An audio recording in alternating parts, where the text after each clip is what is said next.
La foire du Made in Côte d'Ivoire s'est ouverte le 2 avril 2025, mettant une nouvelle fois à l'honneur les produits locaux et le savoir-faire ivoirien.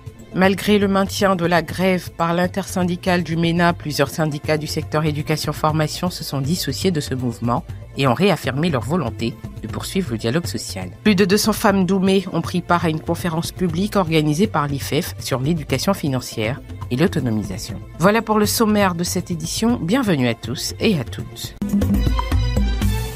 La 3e édition de la foire du Made in Côte d'Ivoire s'est ouverte le 2 avril au parc des expositions de Port-Bouët et se tiendra jusqu'au 6 avril. Placée sous le thème « Cap sur la compétitivité et l'innovation », cette édition met en lumière les avancées des entreprises locales. Adama Bictogo, président de l'Assemblée nationale et parrain de l'événement, a procédé à l'ouverture officielle. Au titre du commerce, un cadre stratégique de modernisation du commerce extérieur a été adopté en Conseil des ministres le 28 septembre 2023. La mise en œuvre de ce cadre stratégique doit permettre de doter notre pays d'infrastructures modernes, d'assurer aux consommateurs une offre de produits de qualité accessible et d'accompagner les acteurs du secteur à développer de nouveaux modèles de commerce et de distribution. Parmi les innovations phares cette année, Côte d'Ivoire Startup, un espace dédié aux jeunes pousses technologiques mettant en avant leurs innovations. Côte d'Ivoire Librairie qui offre une vitrine aux auteurs ivoiriens avec des séances de dédicaces.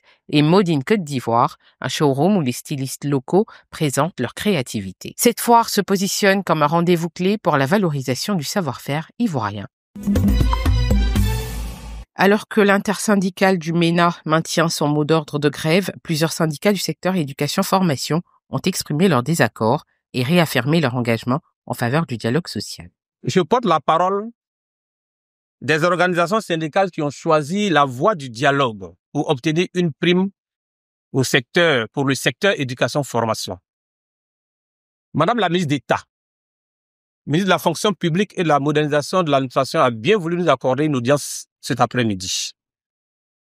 Nous avons sollicité cette audience pour avoir des informations sur l'état d'avancement des travaux du comité d'experts qu'elle-même a mis en place pour régler la question des primes, non seulement du secteur éducation-formation, mais pour l'ensemble des fonctionnaires qui jusque-là n'en bénéficient pas.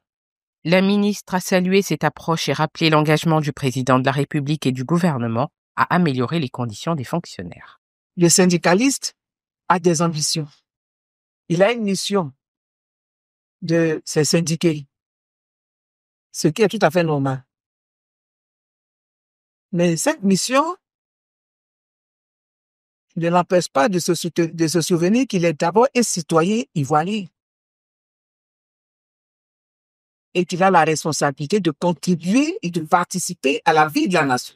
Elle a mis en avant les acquis de la trêve sociale de 2022, incluant la prime ado, l'indemnité contributive au logement et la revalorisation des allocations familiales et de la prime de transport. Elle a également précisé que les primes et avantages financiers font déjà partie des nouvelles dispositions du statut général de la fonction publique. La Côte d'Ivoire, premier producteur mondial de cacao, a annoncé une hausse de 22,2% du prix du cacao pour la campagne intermédiaire 2024-2025, passant de 1 800 à 2 200 francs CFA le kilogramme. L'annonce a été faite le 2 avril 2025 à la Caisse Tab au Plateau, en présence des ministres Adjoumani Kobena, Adama Kamara et Pierre Dimba. Le gouvernement a décidé une hausse de plus de 55% par rapport à la campagne 2023-2024. Donc, le prix du kilogramme de café bien séché, bien décortiqué et bien trié est fixé à 1 500 francs CFA contre 900 francs. Cette augmentation représente un soulagement pour les producteurs et devrait améliorer leurs revenus et conditions de vie.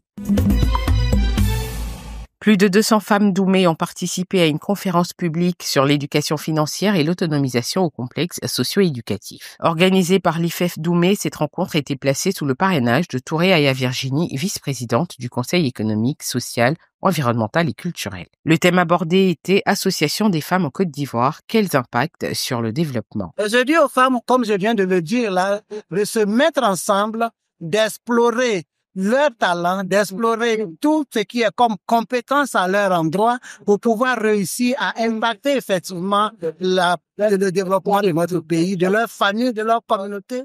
La conférencière présidente de la Confédération des associations féminines du GO a salué les projets comme le FAFSI et les filets sociaux contribuant à l'autonomisation des femmes. J'ai fortement apprécié, en tout cas, l'oratrice, Madame Kwamene, qui a pu inculquer aux femmes Doumé des valeurs qui leur permettront d'atteindre leur autonomisation.